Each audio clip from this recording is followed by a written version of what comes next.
Terve, tasamaan tallaajat. Taidatte olla niitä härmäläisiä. Kuulin Unionilla, että täällä on suomalaisia hommissa. Hei, mä olen Väiski. Terve, me kuultiin, että venäläiset on tullut. Tullut järkiinsä vai? Eikö Suomeen? Eiks Kekkonen sanoi joku nooti? Kanooti, joo. Meillähän sillä tunnetusti on jo ennestään. Rekkamiehen evä. Toi vähän tuliaisia. No. Kyllä pojat uskoko kaikkia mitä Sakemanni sanoo.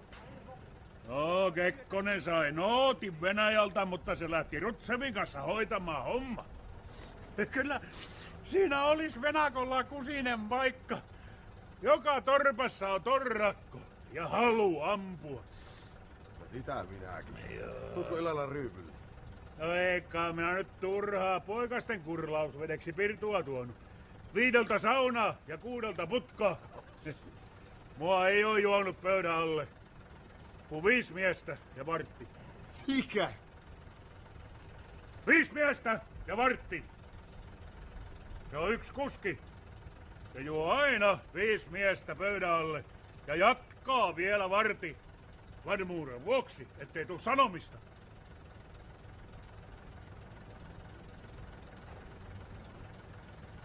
Sanovat sua rekkamiesten kuninkaaksi. Lähdin 14-vuotiaana merille ja siitä saakka on menty. Raitoa on riittänyt. Muutama vuosi sitten vaihdoin pyörät Kölin alle. On tiheämmässä satamia. Poika, älä haudosta maljaa. Ei tippatapa ja ämpäriin ei huku.